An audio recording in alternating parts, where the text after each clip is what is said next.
Yo, what's going on, guys? Master Kev here again with another video, and today, yes sir, today we're gonna be doing a tier list. Now I'm a little bit in a calmer mood today, so I'm not gonna be my eccentric super active self, so expect my content to be a little bit quiet today.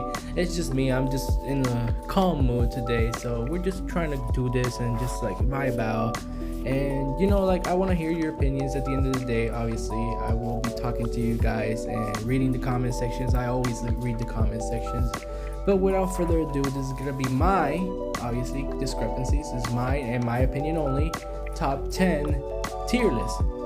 And this is gonna be Dokkanfest LR slash Carnival LRs, and it's gonna be non-easy A. Like I'm gonna do an easy A only tier list. That's gonna be a separate thing.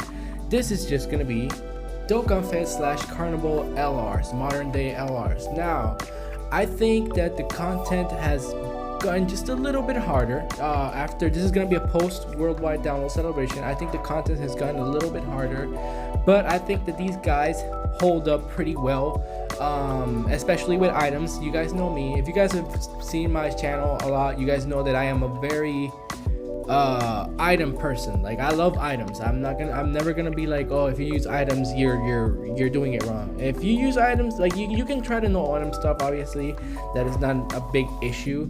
It's just like if you just want to clear it and to clear stuff like in this game, because that's part of the fun, you just want to be able to clear stuff. Use items. Don't be scared of using items. If somebody shits you for not using an item, just ignore them, block that person. You don't want to have that negative mentality in your life, or that type of person in your life, or not in your life, but like you don't want to just have that like in the back of your mind. But anyways, let's just hop straight into it. I've been talking too much. Before I start hop straight into it, there's one more thing I want to let you guys know. I will be judging these LRs off of what I've used on 55, 79, and 69%. I will take into account a little bit rainbowed, but for the most part I try to be as fair as I can with this, because I am a casual player. I am not a whale. Here and there I spend money, but it's not anything crazy. So like I do not rainbow these units. I pull them and I use them just how they are. So anyway, without further ado, number 10 is gonna be, what the hell is this? Oh, okay, it's gone.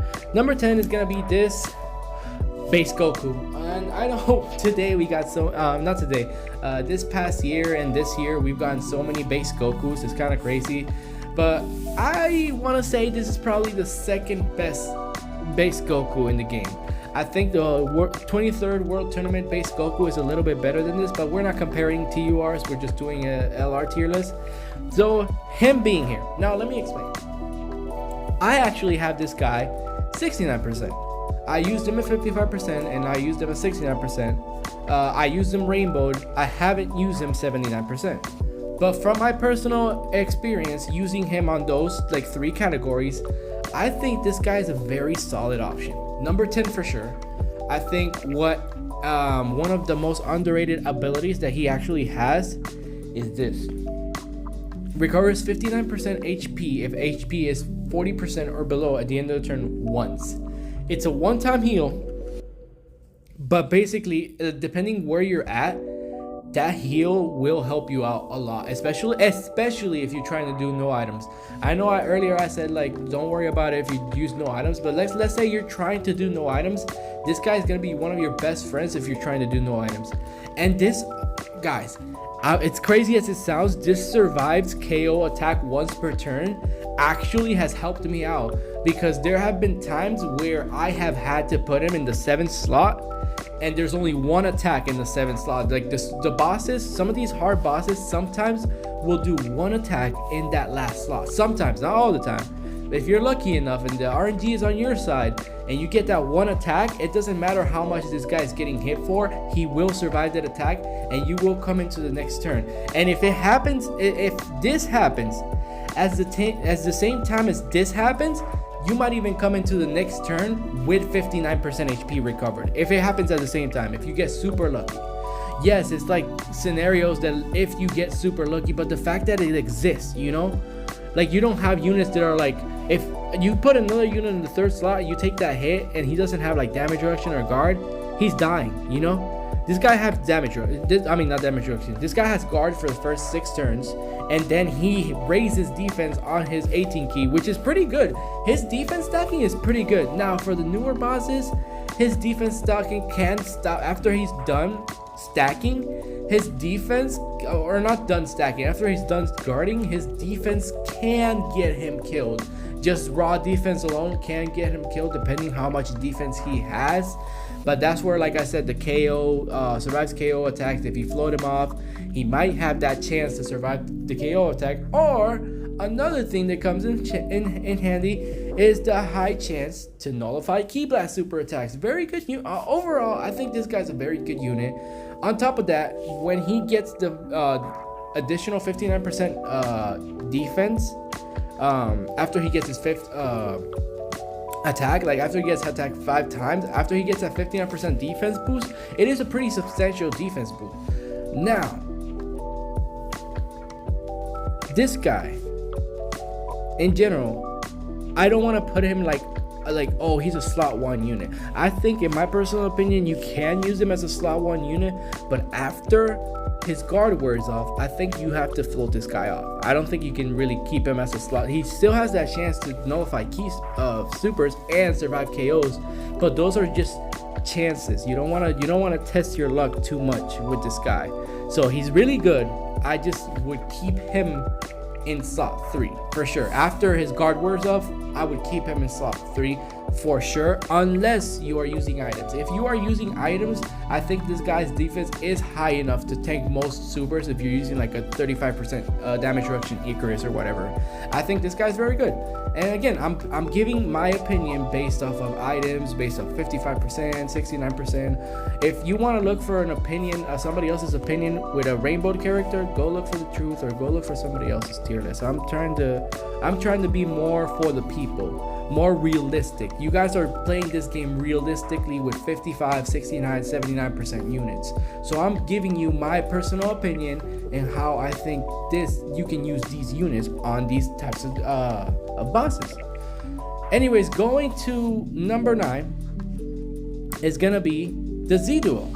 Now, the Z Duo, these guys get a lot of hate, and I do see it. I do see these guys get a lot of hate, and I kind of understand it, but at the same time, you gotta remember that when they made this unit, again, I'm gonna repeat this a lot of times during this video. When they made this unit, they did not think about, oh, maybe no item running. Because if they were thinking about no item running, do we get no item run missions? No, we don't. We don't get no item run missions. We get missions where you have to clear this with 3 characters, or 3 of these types of characters, or 6 characters, or clear this with like 1 tech type, 1 SDR type, you know, like those are the types of missions that we get. We don't get no item characters. So I'm guessing that when you're using these characters, especially since not everyone's gonna have these characters rainbowed, you have to use items. Not have to, but like some of you guys will have to use items if you're like not that knowledgeable in the game.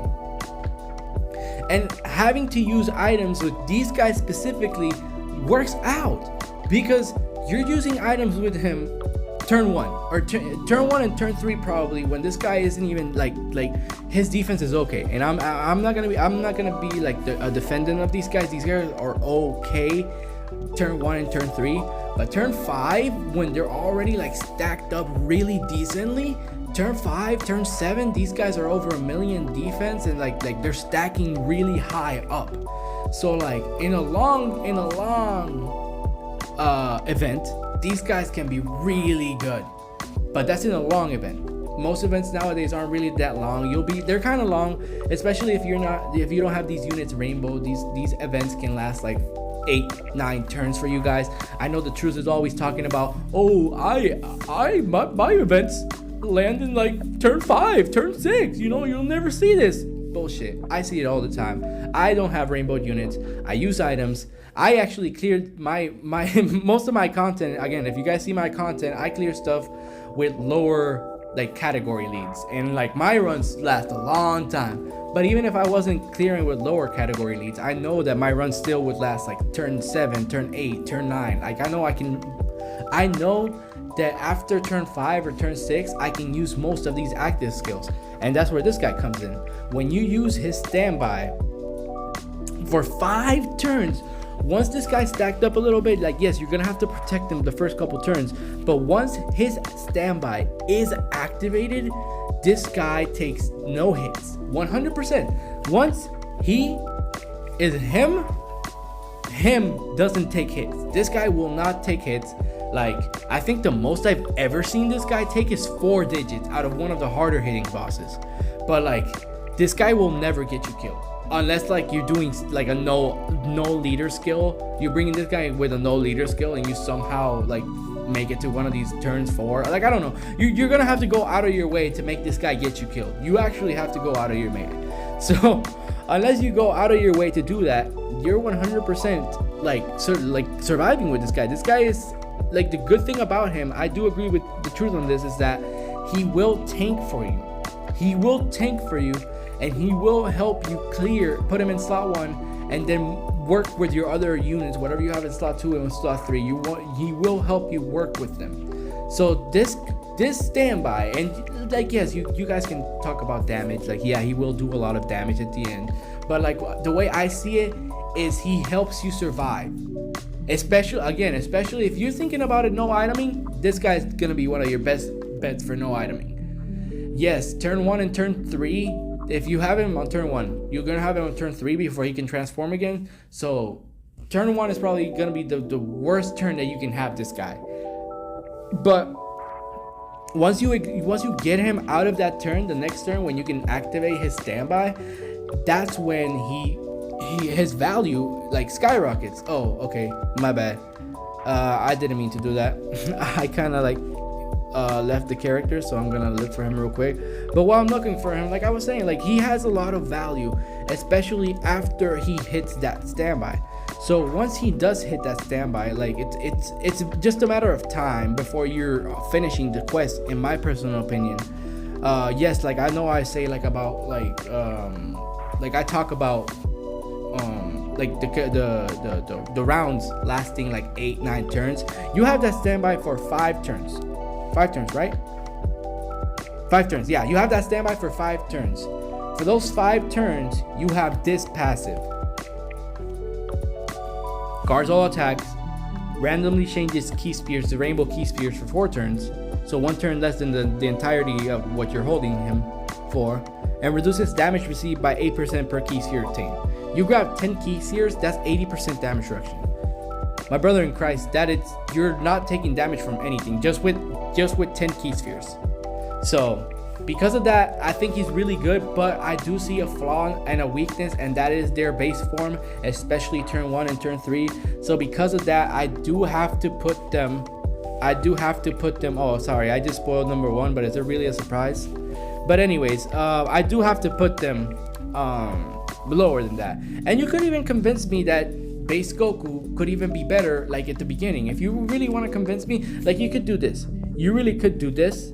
But I do value that, like, after his guard wears off, and when their standby starts, that's when you're like in the harder phases of the game. So I do value turn 5, turn 6, turn 7 a little bit more, because I believe that those are the harder phases of the game for me, for a casual player that doesn't have stuff rainbowed and is not trying to no item stuff. But that's number 10 and number 9 right there. I'm just gonna take these away. And then okay, so this one might get a little hate from me. So number 8, I think this Vegeta and Trunks is the 8th best Dokkanfest LR in the game. Now, here's what I'm gonna say to why I think this. Again, this is my opinion, so I have to reassure this every time before you start going crazy and ballistic. I think when I do runs and I use an item, I'm most likely using an item turn 1 and turn 3. I use an item turn 1, turn 3. This guy gets hit. This guy builds up. Once he's built up and once I'm out of items, he is a solid slot 1 unit. Not even as a joke. He is 100% a very solid, like turn 5, again, I'm valuing this turn 5, turn 6, turn 7. Once he's already fully built up, like with his hits, and you've already done like a couple of attacks stacking with this guy, like, and eventually when you can use his active skill gives himself defense, or all allies defense for 1 turn. But we're not even talking about that. We're just gonna talk about, like, after he's already built his defense up to 75%. Once he builds that up and you keep him in slot 1 after your items are done, you don't even have to worry about him. I haven't seen, like, on a 200% leader skill, I'm talking on a 200% leader skill against these red zone bosses, I have not seen this guy after turn 5, turn 6, I have never seen this guy die. He will take a lot of damage, especially if he doesn't super before the fact and doesn't get his 70% defense as the first attacker in the turn. He gets 70% attack, but I'm just talking about defense. He gets that 70% defense once he attacks. So before he attacks, he can be a little bit of a nuisance. He could get you like very low HP, but he won't get you killed. After he's built up, after, like, again, like turn 5, turn 6, that's where I find myself, like after my items are done, after my Icaruses are done, after my my Whis are done, I'm like, okay, so now I gotta make sure that I survive. This guy will guarantee that I survive. This is one of the best, I won't say he is the best slot 1 units, but he is definitely one of the best slot 1 units in the entire game. Especially the fact that he will always guard as long as he is in slot 1. He will always guard. So that is something that you can never pass up. I don't think this guy has fallen off. I think that he will take a lot of damage, especially needing to build him up. He will take a lot of damage. But once he is built up by turn 5, turn 6, turn 7, he is really good still to this day. I don't understand. I've seen some tier lists and I don't understand why people put him so low. I don't feel the same way. So I'm putting this guy number 8, and I think that's how I value him. Number 7 is this Trunks. Now, let me just put them here in the tier list real quick. I'm gonna put this guy number 8, and I'm gonna put Trunks number 7. Now, Trunks. There we go. Trunks definitely surprised me. I have him 55%. I used him on my buddy's account 69%. And then I used him on a private server, Rainbowed. Trunks is probably one of those units that, like, I really don't see like that much of a difference. Again, I'm valuing most of these units 55, 69%, and like turn 5, turn 6, turn 7. When my items are gone, crazy how somebody can value, like, my tier list is gonna be with items. Try to think about that as well. If you want to know item tier list, then maybe it's a different one for you. But this is my tier list with item. Turn 5, again, turn 5 when my items are gone. I'm using my items the first 4 turns. Double turn damage reduction, the turn 1 and 2, and then again another damage reduction for 2 turns, turn 3 and 4. Once turn 5 comes around and this guy has a standby, his standby is one of the strongest standbys in the entire game. Unfortunately, it's only for 1 turn. It's only really for 1 turn. Like, it's for 4 turns really, but like you're only using it for 1 turn in my personal opinion. Like, even though it says it's 4 turns, I think you're just using him in 1 turn.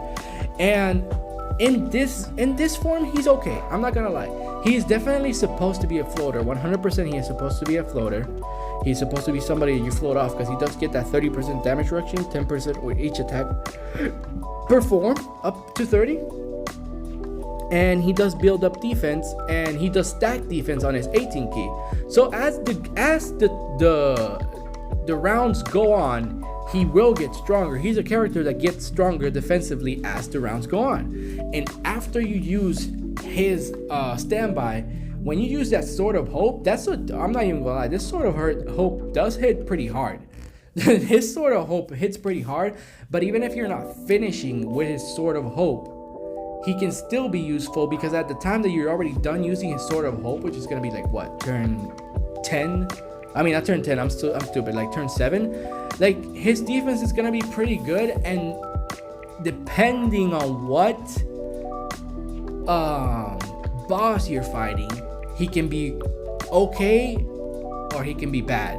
If you're fighting a boss with a lot of AoEs, which is gonna be like the Fusion Zamasu and the Omega Birth of the Shadow Dragons ones, but that one's not even out on global. So for global, it's really just the last of the Fusion Zamasu one. So if you're using him there, he can be very hit or miss, and he does have to super first.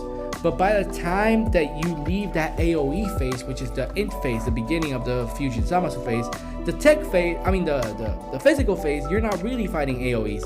So you can have this guy in slot 3, build up that damage reduction, and then by the time he's like turn 6, 7, 8, he's already at a really respectable amount of defense, and he gets more, again, he keeps stacking, and he'll super so many times and raise it by 30% on his 12 key super, plus again the 30% damage reduction if he hits all of them. This guy is a really solid tank, a really solid slot 3 unit. Now I actually have him a little bit higher than the Vegeta and Trunks because of the standby. I really do appreciate standbys. I think standbys are really good, especially for free-to-play, or not free-to-play players, but for your average player. I think standbys are really good. I think standbys help. I think standbys are probably one of the best things that Dokkan has ever done. But if you want to do this, I wouldn't even be mad. But I just value the standby just a little bit better. And Vegeta and Trunks, they're definitely like one of the best slot 1 units. Well, this sort of whole Trunks is one of the best slot 3 units in the game, up until you get a standby where you can swap him into slot 1. But if not, you can just keep it in slot 3 and use his standby in slot 3. Like, it still doesn't matter. Like, this Trunks is definitely, my personal opinion, again, this is all my opinion, he's one of the best slot 3 units in the game, and I do value being a great floater as well, just as much as being a good slot 1 unit. So that's my number 7. I'm gonna start speeding it up a little bit because I know I've been yapping around. All right, so Super Saiyan Blues. Now I'll be the first one to tell you guys, these guys have gotten me killed multiple times. Especially once this, I hope you can see my little finger touching it. Once the 4 turns of guard is over, these guys are glass. These guys will get you killed. There's no if, buts, or maybe. These guys will 100% get you killed. So you have to try and transform with Vegeta. Sometimes you're not that lucky that you can do that, but other times you are really lucky and you are able to do that. So I just pray that you are the latter and you are lucky to do it, because when they're not transformed, before they transform, they're actually fabulous. Like, I have no complaints. For the first 4 turns, these guys are fantastic, actually. Like, 4 turns of guarding, especially in slot 1 with that high chance of dodging, so you can just dodge the super and guard the normals. Like, these guys are fantastic. Let me get that straight. For the first 4 turns, these guys are fantastic. After turn 4, if you do not transform into Vegeta, these guys are a threat and they will get you killed. So you better respect that. You better respect that they will get you killed. You better have that in mind when you're using them. But this is where I come in and let you guys know that they are number 5 in my opinion. Is because of this. Their transformation their transformation conditions are not that bad. So they're sometimes, but they're not that bad. Like, you will get it when you need it, and that's what I like. You will have it when you need it. So as long as you need it, you will get it. So I do like that their transformation condition is like that. But sometimes it has happened to me a couple times already that I'll be at full HP by turn 5 or turn 6 and I can't transform, and they will get me killed. But as long as you're not at full HP and you can transform into this guy right here, a beast. Now, I want to talk about something that's very underrated. So this guy, first of all, he has that 50% damage reduction in slot 1 basically, and he has that 50% chance to dodge. So if a strong super comes at this guy will 100%. Where the hell are the images? I just now noticed, like, why is this white? Like, am I just supposed to zoom into this? Is this what I'm supposed to look at? Here guys, don't even look at the kid. Look at this guy right here. I don't like that. Whatever. I guess I'm just talking anyways. So what I was trying to say is, like, this guy has the chance. He will get, I'm not gonna lie, I've seen this guy die as well in slot 1, but it's when he doesn't dodge. And normals, he will tank almost any normal in the game. But when it comes to super, he can get caught if he doesn't dodge. He can get caught 100%. But that's where, by the time that you get this dude, you also get this active skill. You get this active skill, you have guaranteed dodge for the turn.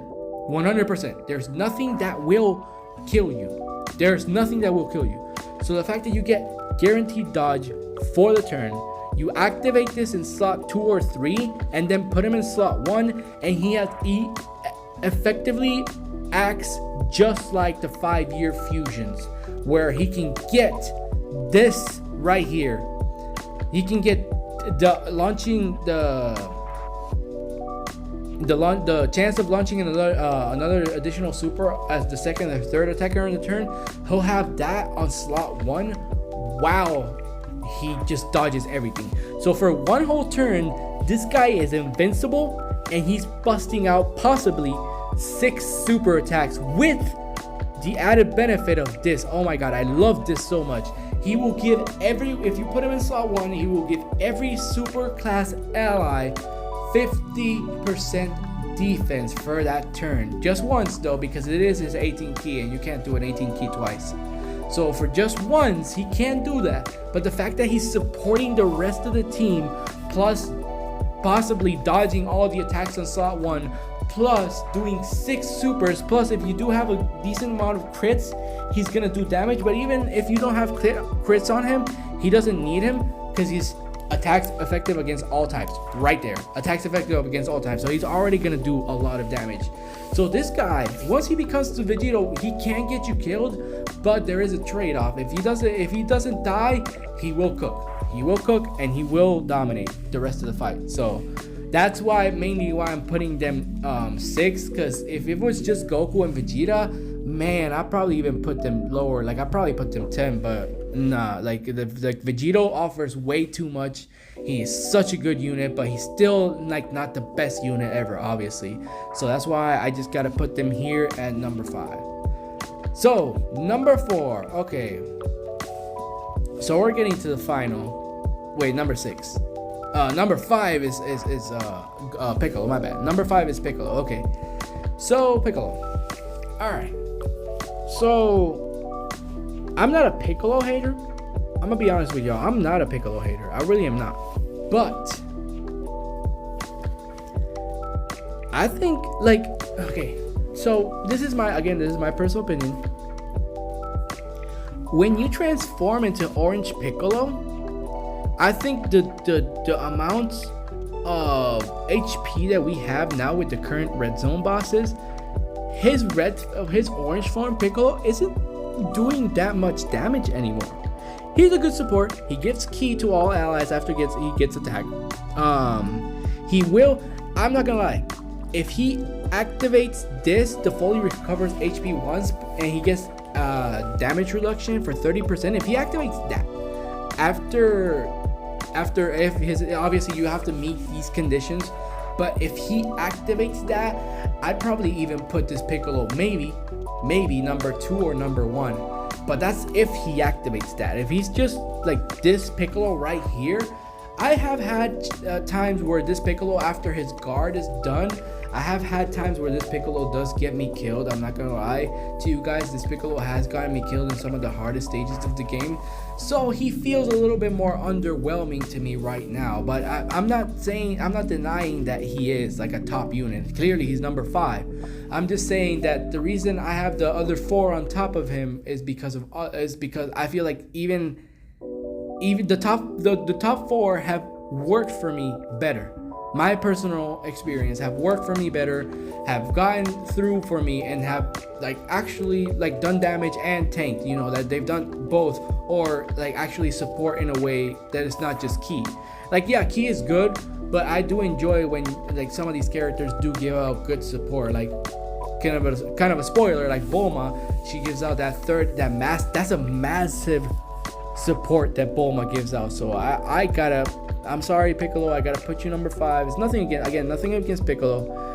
I just think Piccolo can get you caught more and doesn't quite benefit the team more as the top 4. But he's still really good. I still would run him. It's just like I said, this is why I'm putting Piccolo number 5. And you could say the same for any of these. At the end of the day, these are the top 5.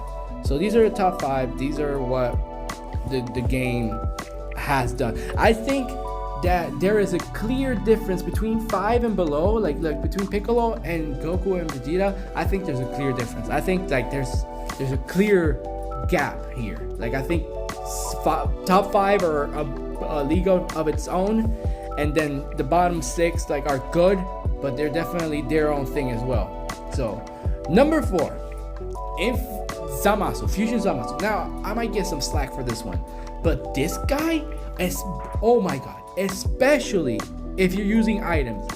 I don't care if you guys don't use items.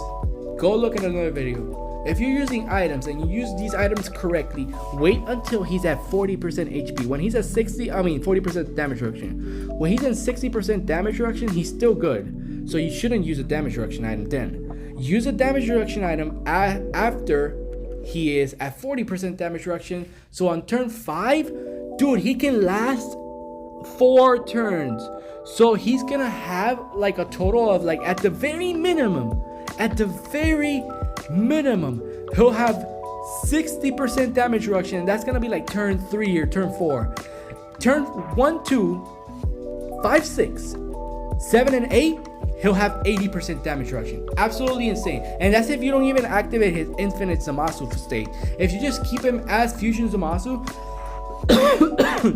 and you just do what I tell you, like just use an item after turn 5 when he's already at 40, dude, for 8 turns, this guy is probably the best slot 1 unit in the game.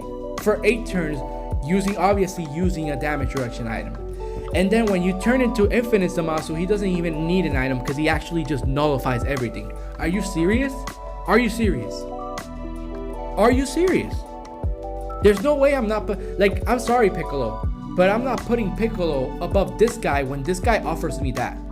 When this guy offers me basically like up to 10 turns basically of like not getting hit by anything on slot 1, no way. No way. I'm sorry, Piccolo. I think when I value defense a little bit more, especially when it comes to like 55, 69, and 79% units, and again, using a damage reduction item, it pairs so well with him that it is something ridiculous that I don't think people are really talking about this, especially with items. Again, if you want to know item, go for you. But with items, this man will not get you killed in slot 1, no matter what. So that's number 4. I'm just gonna put the last 3, which is gonna be Super Saiyan 4, then Gohan, then Bulma. Very fitting, actually. All 3 of them are STR types. Get out of here, dude. I know I put him here as a meme, but let me get this dude out of here. Like I put him there as a meme, but that was it. But yeah, here's the top 3. It's gonna this is my list. This is my list right here. I can't zoom this out, but this is my list right here.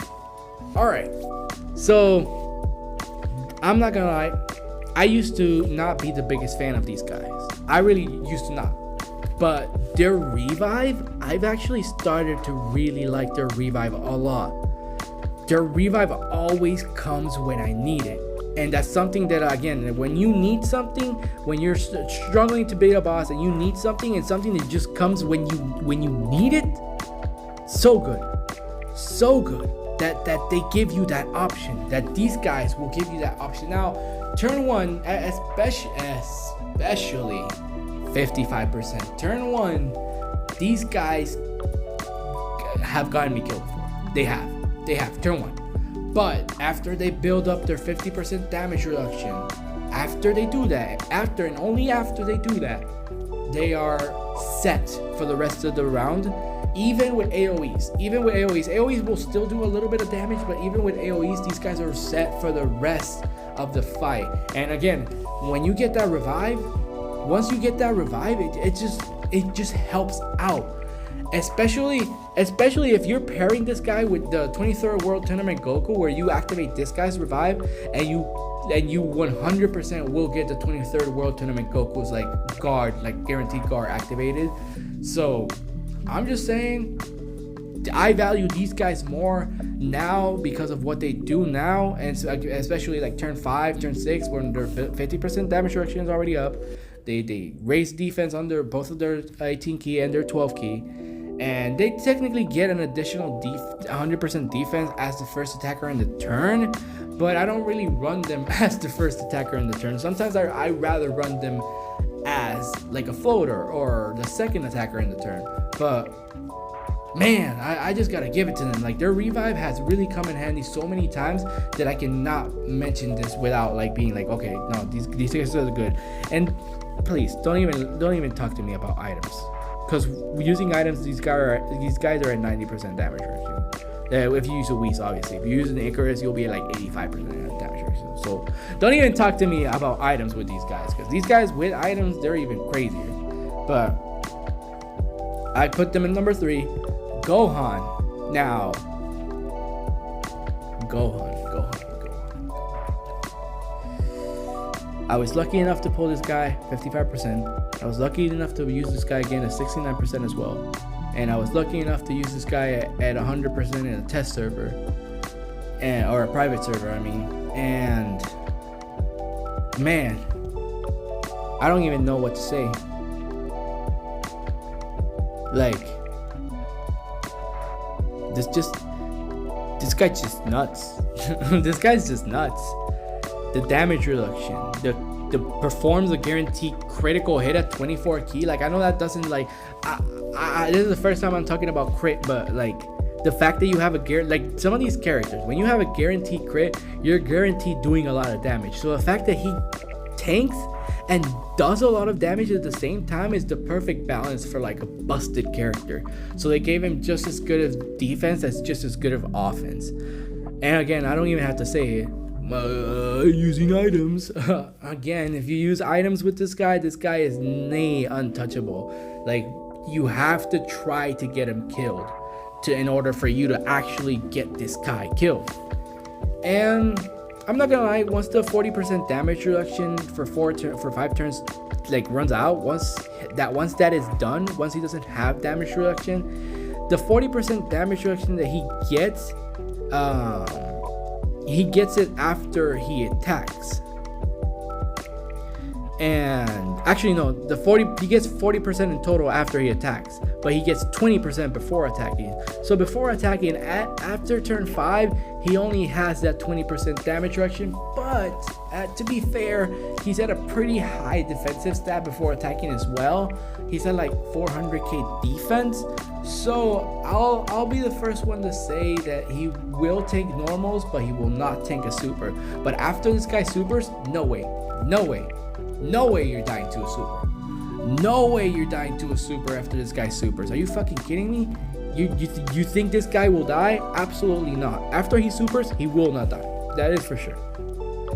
And then number 1, my personal favorite, or my personal number 1 choice is Bulma. You can't see her there. I don't know why all this shit is white, but just bear with me. You can't see her there, but she's there. And man, I don't even know what to say. Bulma, just like I wanna clarify this. Bulma, just like every single character here in this list that I have talked about, can get caught. Every single character in this list, one way or another, can get caught. It just depends how they can get caught. Bulma can get caught. I've noticed that she's especially weak turn 1, turn 2, and turn 3. Turn 1, turn 2, and turn 3, she can get caught, and she can get it for a super, especially before she supers. That will do a lot of damage. That will, 100%. But after she supers, she's a pretty good tank, especially like after you start really like ramping up that damage reduction. After you start getting that damage reduction up, then she starts becoming like a beast basically. And bro, don't even get me started on Super. Are you kidding me? All allies keep +3 attack and defense 37% for 2 turns. A 2-turn support. I love 2-turn supports, especially when they're busted units. So you bringing this character means that you don't have to waste this slot on a unit that is just purely meant for support, like Gowasu and Zamasu, like a weak unit that is not meant for support. Now you have a strong unit that gives strong support, and it is strong for the team because she is doing double supers or can do triple supers sometimes. And then the fact that she can nuke on that specific turn doesn't mean she will nuke. I'm just saying she can nuke on that specific turn where she gets her active skill. So, and again, she's still supporting as well. So I don't think that there's gonna be another character like Bulma for a while, and it's for a reason. This Bulma is probably the new version of Tech Ultimate Gohan, if I can even say that. I think this Bulma is gonna be the next unit that sticks around for a long time. So, but because of that, I think that Bulma is number one. I think Bulma's easily number one. I actually, no, not easily number one. I think Bulma is like right number one, like close. I think Gohan, I think again from 1 to probably 4, you could probably interchange it, maybe even 5. I don't know. Piccolo has done me dirty a couple times already, so like I'm leaning a little bit away from Piccolo. But talking about the other guys, I think you could technically like switch it up. I wouldn't even be mad. Obviously, it would be your own opinion. Everyone has their own opinion on their own characters. Different characters treat them the same, so different characters are gonna be rewarded differently or whatever, are gonna be treated differently. You're gonna look at a character differently. You might think this Ginyu is probably the best character in the game because he's done you good, but this Ginyu is absolutely garbage. But there's no denying that these top 10 I think are pretty solid and clear top 10 Dokkanfest LR / Carnival LRs. But with that, my listen concluded. Thank you guys for watching. Please tell me what you guys think. Who you guys like? What are y'all's favorite characters and what are y'all's favorite units? So like I really am curious. Let me know how you would switch this list around. Let me know if you think this is dog shit. You know, it is what it is. You know, I like to hear different opinions. So thank you guys for sticking to the end, and I'll definitely catch you guys in the next one. Deuces.